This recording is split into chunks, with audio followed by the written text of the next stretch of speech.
Now अब हम part 2 start कर रहे हैं MySQL का। ओके अब हम अपना टेबल लेते हैं, सेलेक्ट एस्ट्रिक फ्रॉम क्लास 1, और भी हम टेबल का कंटेंट देख लेते हैं। सेलेक्ट एस्ट्रिक फ्रॉम CS, इसमें कुछ नहीं है, तो सबसे पहले हम यही देख लेते हैं। अब देखो बेटा, अब हम क्वेश्चन वाइज काम करेंगे। अब वो क्वेश्चंस जो बोर्ड में आएंगे आपके, उस हिसाब से, या वो क्वेश्चंस, सबसे पहला क्वेश्चन देखो, display all data of table आपका क्लास CS। अब इसके लिए क्या लिखेंगे आप कमांड? सेलेक्ट एस्ट्रिक फ्रॉम, हाँ बोलो, यस, क्लास, यस। अब दूसरा क्वेश्चन हम बोलते हैं, display the record of Pooja. Second question is display the record of Pooja. अब पूजा का रिकॉर्ड हमें डिस्प्ले करना है, डिस्प्ले रिकॉर्ड ऑफ पूजा। अब पूजा का रिकॉर्ड हम कैसे डिस्प्ले करते हैं? तो देखो लिखेंगे select asterisk from class CS1 where name is equal to Pooja. ठीक है, एंटर, आ गया पूजा का रिकॉर्ड। अच्छा, सेकंड क्वेश्चन, जो थर्ड क्वेश्चन है, अगला क्वेश्चन ये है कि display the detail of students whose admission number is 205। क्या है क्वेश्चन?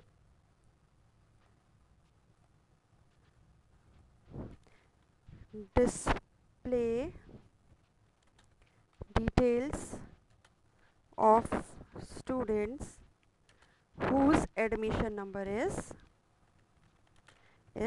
205। अब 205 जिसका एडमिशन नंबर है, उसकी डिटेल्स हमें डिस्प्ले करने हैं। तो अब हम क्या करेंगे? सेम कमांड वही लगा दिया।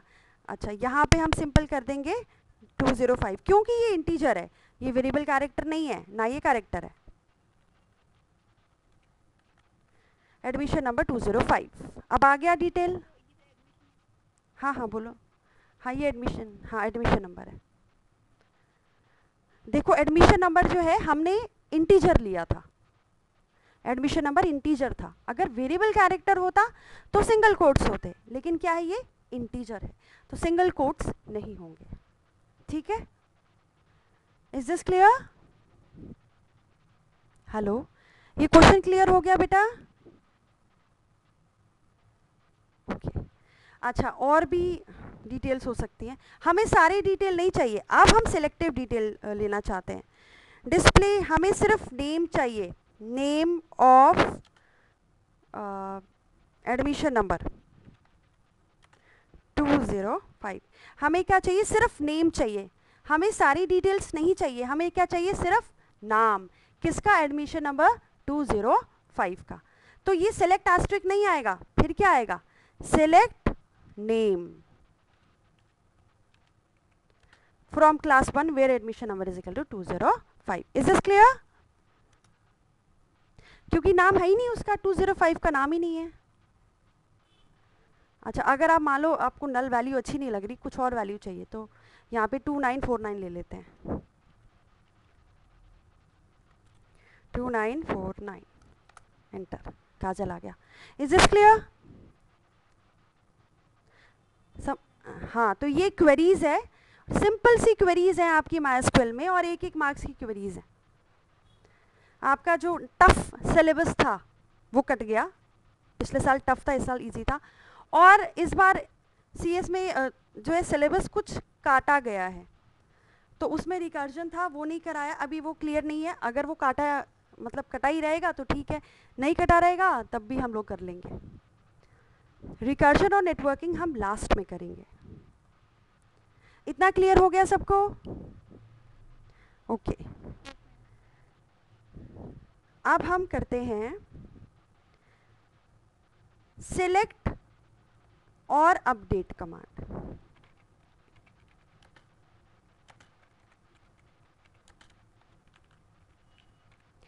अच्छा देखो बेटा, एक तो होता है कि टेम्परेरी बेसिस पे किसी चीज़ को आप इंक्रीज़ करो, एक होता है परमानेंट बेसिस पे आप किसी का सैलरी या डाटा आप चेंज कर दो। तो हम दोनों ही अभी यूज़ करेंगे। तो क्वेश्चन क्या है इसका कि change, simple, increase admission number of Nidhi by 50। ठीक है, increase admission number of Nidhi by 50। अब निधि का एडमिशन नंबर जो है वो 50 से इंक्रीज कर दो। तो आप क्या लिखेंगे, अपडेट टेबल का नाम,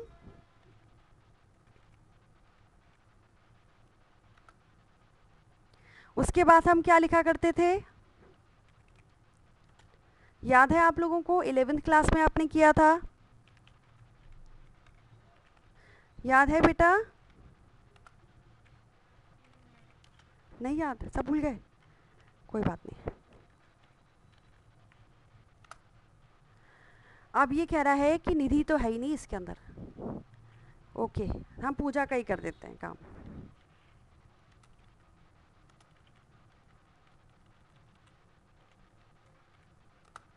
हो गया चेंज। अब हम सेलेक्ट कमांड देते हैं,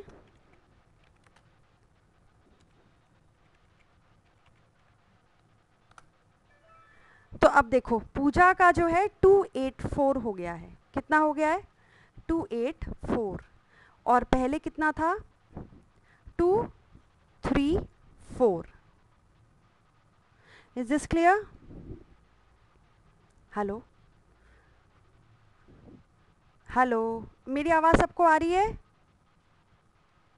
हेलो, अच्छा, मतलब अब नेटवर्क प्रॉब्लम शुरू हो गई है, तो हम वेट करते हैं ये स्क्रीन आ जाए आपकी।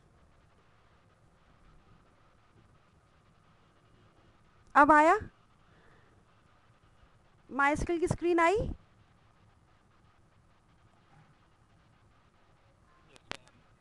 आ गई?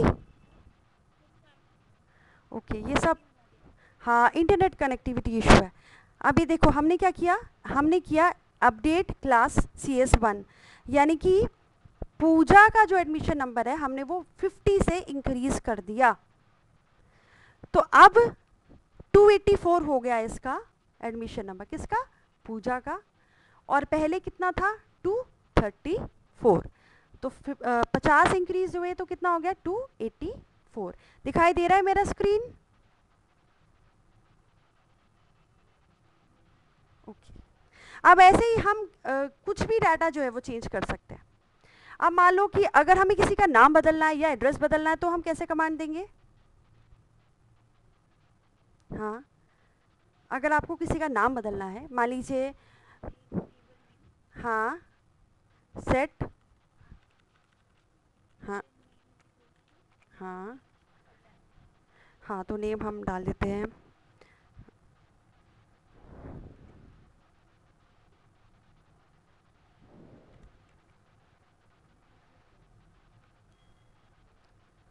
फिर उसके बाद where condition,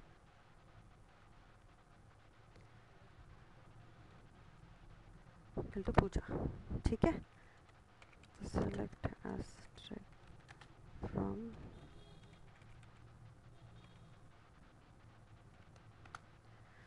is this clear? छोटी छोटी कमांड्स हैं ये MySQL की, लेकिन बहुत इंपॉर्टेंट है। ये समझ आया? सबको समझ में आ रही है कमांड्स? हाँ बेटा, सबको कमांड समझ में आ रही है? हाँ, ओके, ठीक है। नेक्स्ट, अब हम थोड़ा सा सिलेक्शंस करेंगे। अब एक नई टेबल हम बनाएंगे, क्रिएट टेबल EMP नाम की। हम बोलेंगे नेम कैरेक्टर 20 और हम इसको देंगे not null. Now we'll move on to not null. What is not null? सबसे पहली बात, हम लोग पढ़ रहे हैं कंस्ट्रेंट, मतलब प्राइमरी की आपने पढ़ा ना, तो ये कंस्ट्रेंट था प्राइमरी की, सबसे पहला कंस्ट्रेंट प्राइमरी की। ये कंस्ट्रेंट का मतलब क्या होता है? कंस्ट्रेंट का मतलब होता है कि जब यूज़र डाटा डाल रहा है कंप्यूटर के अंदर, जो डाटा डाल रहा है वो डाटा हमारी रिक्वायरमेंट के हिसाब से होना चाहिए, हमारे सॉफ्टवेयर के हिसाब से, हमारी रिक्वायरमेंट के हिसाब से जो डाटा है वो होना चाहिए। हमारी रिक्वायरमेंट तो यही है कि भाई जब कोई बच्चा हमारे स्कूल में आता है एडमिशन लेने के लिए, तो हम उसको एक यूनिक नंबर देते हैं, तो यूनिक नंबर ये हमारी रिक्वायरमेंट है, नहीं तो हमारा सारा डाटा गलत हो जाएगा पूरे स्कूल का, जो कि मतलब एक बहुत सीरियस और क्रिटिकल इशू बन जाएगा। तो सबसे पहली रिक्वायरमेंट किसी भी ऑर्गेनाइजेशन की होती है कि उसका जो डाटा है वो करेक्ट होना चाहिए। अगर किसी भी ऑर्गेनाइजेशन का जो डाटा है वो करेक्ट नहीं होगा, और क्योंकि data is the base of an organisation, तो सब कुछ गड़बड़ हो जाएगा। तो पहला है आपका जो डाटा है दैट शुड बी करेक्ट, पहला कंस्ट्रेंट है कि डाटा शुड बी करेक्ट। उसके लिए हम लेते हैं प्राइमरी की कंस्ट्रेंट। इसमें एटलीस्ट हम ये बता सकते हैं, देखो कुछ चीज़ें तो ऐसी होती है जो मैनुअल होती हैं, कुछ ऐसी होती है जो कंप्यूटर सॉल्व करता है। हम ये कहते हैं कि कंप्यूटर के पास ब्रेन नहीं है, कंप्यूटर तो वही काम करेगा जो हम कहेंगे उसको करने के लिए।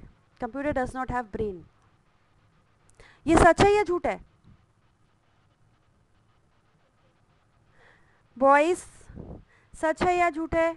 Computer has brain?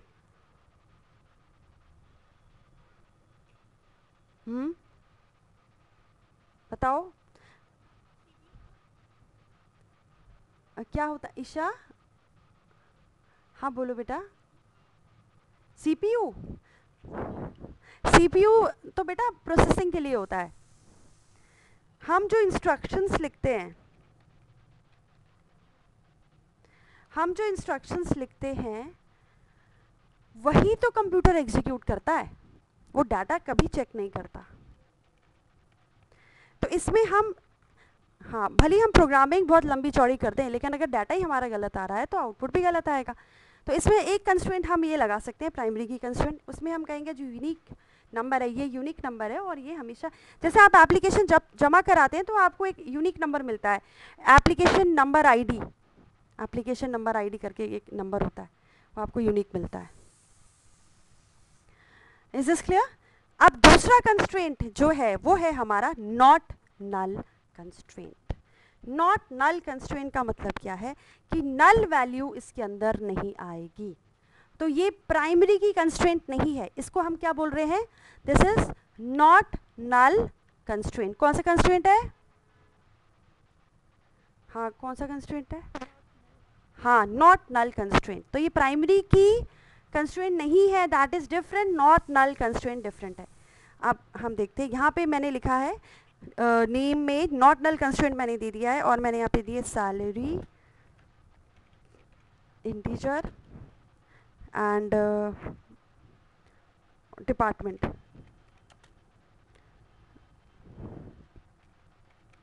Character 20। Okay, अब आप देखिए क्रिएटेबल एएमपी है, नेम है, इसमें मैंने दिया है नॉट नल, सैलरी दी है और डिपार्टमेंट दिया है। अब मैं इसके अंदर इंसर्ट कमांड लिखती हूँ।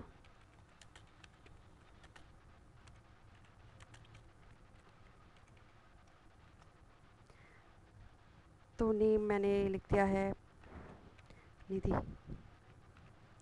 और सैलरी मैंने 12,000 डाल दी है, 12 से भी ज़्यादा, और डिपार्टमेंट है हमारा सीएस का बच्चा है। ठीक है, अब एक और वैल्यू हम डाल देते हैं।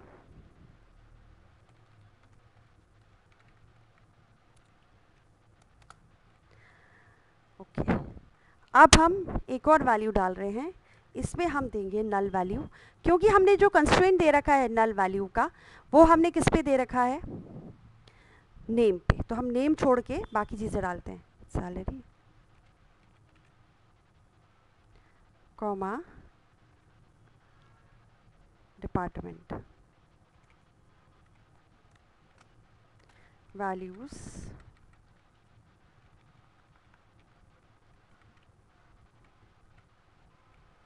इसको हम देते हैं आईपी। अब देखो नेम नहीं डल सकता क्योंकि इसके पास कोई डिफ़ॉल्ट वैल्यू नहीं है, तो डिफ़ॉल्ट वैल्यू का कंसेप्ट हम नहीं कर रहे। हम बाद में करेंगे। तो नेम, ये एरर स्टेटमेंट क्यों आया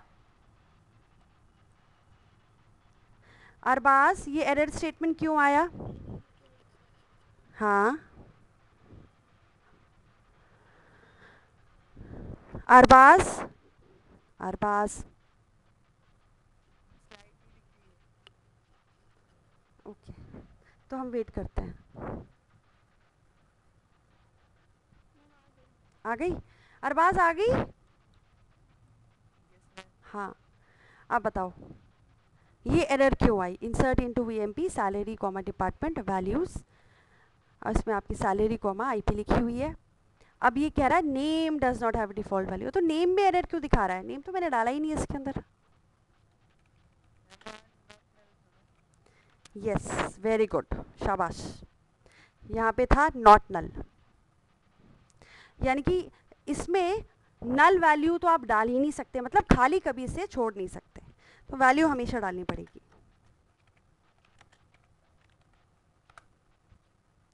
ठीक है, तो अभी आज हमने क्या क्या पढ़ा? आज हमने कंस्ट्रेंट में बेसिकली पढ़ा नॉट नल कंस्ट्रेंट, मतलब खाली नहीं हो सकती। इन सब कंस्ट्रेंट्स की अपनी ही एक वैल्यू है। दूसरा हमने पढ़ा प्राइमरी की कंस्ट्रेंट, और भी कंस्ट्रेंट्स हैं जैसे कि डिफ़ॉल्ट कंस्ट्रेंट, वो भी हम पढ़ेंगे। चेक कंस्ट्रेंट, फॉरेन की कंस्ट्रेंट,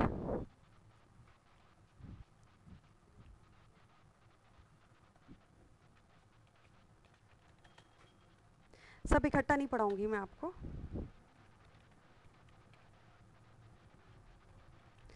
आज जितना मैंने पढ़ाया समझ में आ गया? बाकी बच्चे, बाकी बच्चे समझ में, सबको क्लियर हो गया आज जो पढ़ाया मैंने? तो क्लास हम लोग जो है 1 घंटे की ही लेंगे, 10:30 पे हम स्टार्ट करेंगे आगे भी, ठीक है?